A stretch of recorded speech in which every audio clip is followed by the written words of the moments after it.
This is one of the most terrifying unsolved cases in history. In the dead of winter, 1959, 9 experienced hikers ventured into the Ural Mountains of Russia. They never returned. When search parties finally found their camp, the scene was baffling. Their tent was sliced open from the inside, and they had fled into the brutal sub-zero wilderness, some without shoes or proper clothing. What could have caused such panic? Over the following weeks, their bodies were discovered scattered across the snowy landscape. Some had died of hypothermia, but others had suffered horrific, inexplicable injuries, crushed ribs, and fractured skulls, yet with no external wounds. One victim was even missing her tongue. To this day, the Dyatlov Pass incident remains one of history's most terrifying unsolved mysteries. What do you think happened on that mountain? Let me know in the comments, and don't forget to subscribe for more chilling tales. The mystery of the Dyatlov Pass deepens. When the rescue team finally battled their way to the slopes, they discovered a scene that would haunt them forever. The hiker's tent was half buried in snow, but here's the bizarre part. It had been slashed open from the inside. This suggests that whatever they were fleeing, they were so terrified they couldn't even take a second to unzip the door. But what were they running from? The rescuers followed a trail of footprints leading away from the tent. These tracks were made by people who were barefoot or wearing only socks.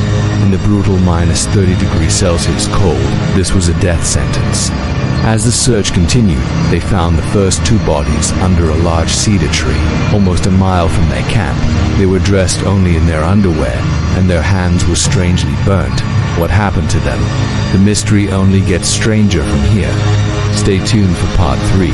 The Soviet government didn't want you to find these last 4 bodies. What was uncovered in this frozen wasteland will haunt your nightmares. This is the truth about Dyatlov Pass. Forget everything you thought you knew about the Dyatlov Pass.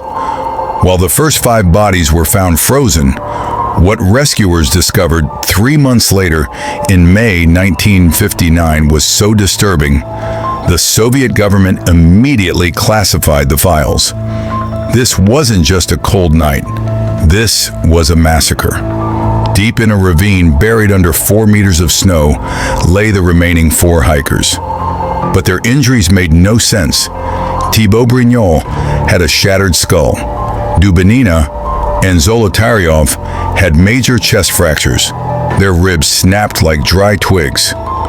Medical experts said these injuries were caused by an extreme force, comparable to a high-speed car crash. Yet there was 0 external bruising.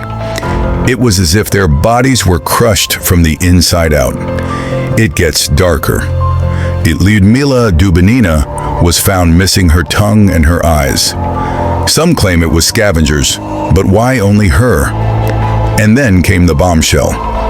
Forensic tests revealed that the hiker's clothing contained high levels of radioactive contamination.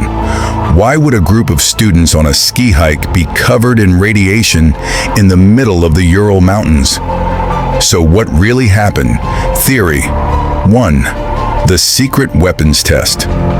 Many believe they wandered into a Soviet no-go zone and were hit by a vacuum bomb or a failed missile, explaining the internal damage and radiation. Theory 2. Infrasound. The wind of the dead mountain has a shape that can create infrasound, low-frequency waves that cause intense paranoia and terror, forcing them to flee their tents in a madness. Theory 3. The Yeti or Menk. Local Mansi legends speak of forest giants. Could an encounter with something non-human explain the brutal, crushing force? The Soviet Union closed the case, blaming an unknown compelling force. Decades later, the mountains remained silent, keeping the secret of what happened that night in 1959. What do you think? Was it a government cover-up or something supernatural?